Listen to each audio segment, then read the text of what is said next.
जय गुरु जी संगत जी।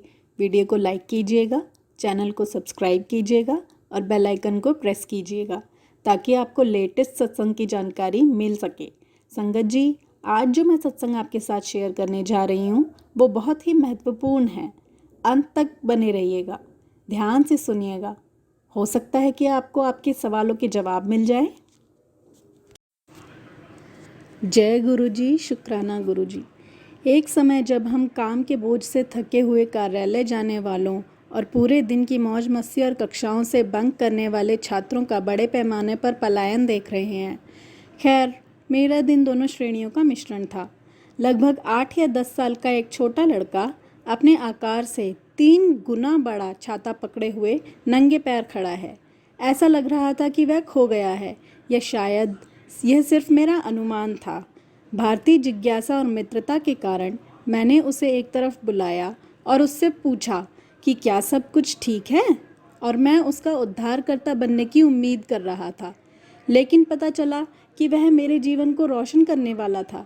रेल की पटरियों के पास रहने वाला यह छोटा लड़का मुझे यह दिखाने जा रहा था कि मानवता बड़े बड़े एनजीओ चलाने में नहीं, बल्कि ज़रूरतमंदों की मासूमियत से मदद करने के एक प्यारे कार्य में है। मेरा नाम शिव है दीदी। मैं रेलवे ट्रैक के पास रहता हूँ और आप कभी भी हमारे घर आ सकती हैं। मैं एक बार एक छोटी छतरी के साथ चल रहा था जब एक चाचा ने मुझसे पूछा कि क्या वह मेरे साथ चल सकते हैं, क्योंकि उनके पास कोई छाता नहीं था। इसने मुझे सोचने पर मजबूर कर दिया और मैं स्टेशन के प्रवेश द्वार के पास बैठ गया और ऐसे लोगों की गिनती की जो भूल गए थे या जिनके पास छाता नहीं था। और दीदी, उनमें से बहुत सारे थे। मेरी माँ, जो एक निर्माण कंपनी में काम करती हैं, को हमारे घर की छत के रूप में उपयोग करने के लिए एक छाता दिया गया था, लेकिन मैंने उन्हें मना लिया। अब मैं रोज़ाना स्टेशन के पास खड़ा होता हूँ और जिस किसी को भी छाते की ज़रूरत होती है उसकी मदद करता हूँ। और इसीलिए मैंने यह जंबो लिया ताकि जब तक वे मेरे साथ हैं वे बारिश में भीग न जाएं। और जब मैंने उसे बात करते हुए सुना तो उसकी आंखों में मासूमियत नाच रही थी और होठों पर सबसे सुंदर बच्चों जैसी मुस्कान थी। तो मैं अपने घुटनों पर बैठ गया और उसे कसकर गले लगा लिया।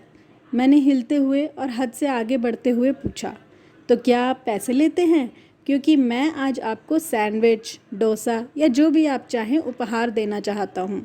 नहीं नहीं दीदी, पैसे नहीं हैं, हमारे छोटे मद्रासी ने स्पष्ट दक्षिण भारतीय लहजे में कहा, जो बहुत प्यारा था। मैं बस चाय या जितनी मात्रा में अंकल आंटी का मन हो ले लेता हूँ। और हाँ, यह सच था, क्योंकि मेरे शिव के अनुसार शिव के साथ बिताए गए 30 मिनट के दौरान उसने मुझसे एक पैसा भी स्वीकार नहीं किया, क्योंकि मेरे पास एक कोट था और इस प्रकार उसने उसकी सेवाओं को उपयोग नहीं किया। छोटा बच्चा, लेकिन एक विशाल विचार। जूते नहीं, बल्कि दूसरों के लिए एक बड़ा छाता, सेवा के लिए एक विचार और प्यार से क्रियान्वयन। यह कितनी अद्भुत मुलाकात थी और कितनी प्यारी आत्मा थी।